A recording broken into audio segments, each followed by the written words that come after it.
Bonjour et bienvenue pour cette nouvelle vidéo de présentation de Funko Pop. Aujourd'hui on fait une présentation sur du Star Wars de Mandalorian.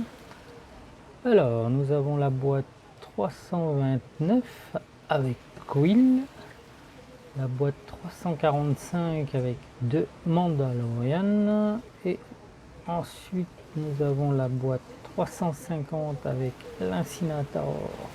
l'incinérateur Stormtrooper et la boîte 353 avec 10 Armorer. Alors, je pense que tout le monde connaît la série, plus ou moins en tout cas. C'est la série de Disney+, dédiée à Star Wars, donc de Mandalorian. Et on va ouvrir tout de suite ça. Alors, on a Quill, qui devient... on le rencontre dans l'épisode 2, si je me souviens bien. Mandalorian devient copain avec Mando. À ce moment-là, je sais plus c'est quoi sa race. Je sais qu'il vit sur la planète Arvala 7. C'est là où il va pour récupérer The Child. Donc voilà, Quill c'est lui qui élève les Blurks, qui apprend à Mando à les chevaucher. Donc c'est une espèce d'alien assez sympathique au final. Il dit ce qu'il pense et il fait ce qu'il dit. Donc voilà, c'est un mécano. Apparemment, d'après ce qu'on comprend, il a travaillé pour l'Empire et il a gagné sa liberté. Donc il est venu s'établir sur cette planète pour être en paix, on va dire. Donc voilà pour Quill. Donc ensuite on a une des pop de notre héros. Alors celle-là j'aime bien parce que il est avec son super flingue, son espèce de flingue sniper qu'on découvre aussi dans l'épisode 2, qui est redoutable. Que c'est un flingue longue portée et en plus de ça il a des cartouches spéciales qui désintègrent littéralement l'adversaire. Donc ça c'est vraiment impressionnant. Donc on le retrouve là avec donc ce fameux flingue ici qui est vraiment impressionnant d'efficacité. Et sinon on a son look habituel, le casque,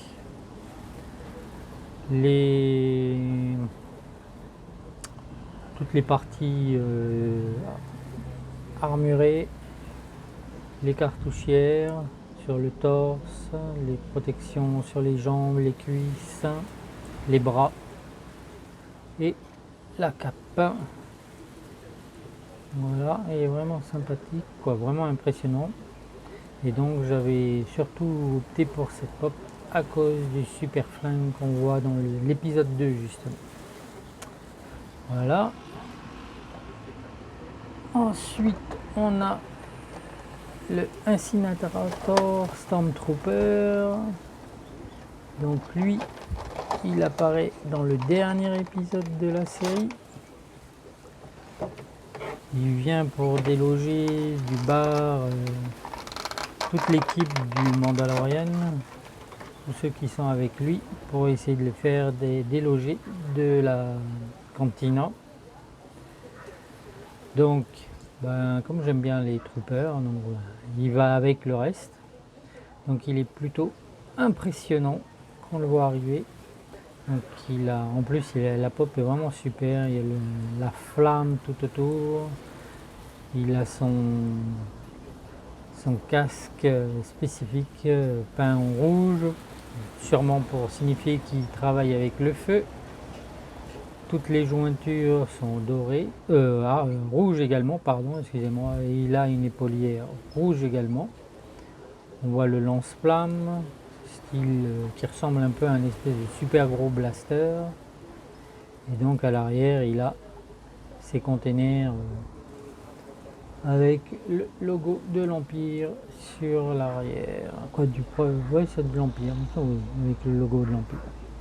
Donc voilà, je le trouve vraiment super. J'aime beaucoup son look et ça fait un trooper en plus. Voilà. Et pour finir, avec une vraiment bien. J'aime beaucoup le personnage. Bon, on le voit peu, mais elle est vraiment top. Oui, c'est une femme, c'est The Armorer.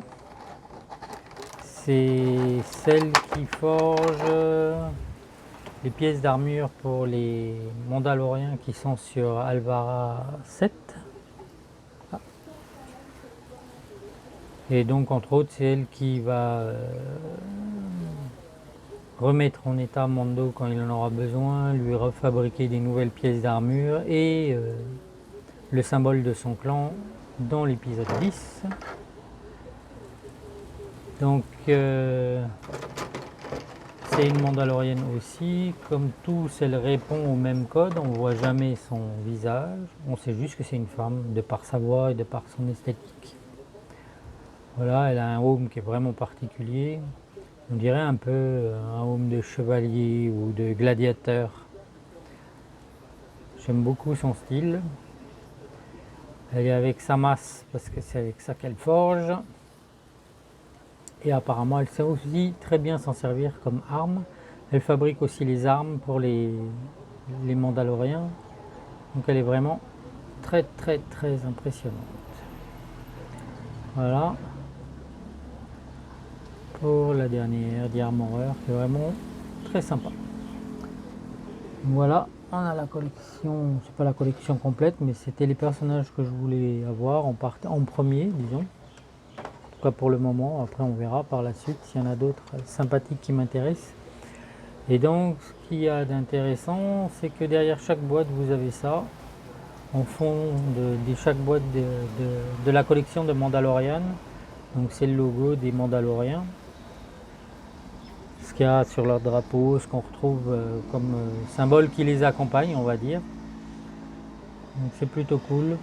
Voilà, on a ça derrière dans chaque boîte de Mandalorian de la collection. En tout cas, celles que j'ai, il y a ça derrière sur chaque. Donc c'est plutôt sympa et ça donne un sympathique look aux boîtes en plus. Donc voilà, bah écoutez, si vous avez des questions, des commentaires, surtout n'hésitez pas et abonnez-vous, surtout abonnez-vous. Merci à vous, ciao, bye.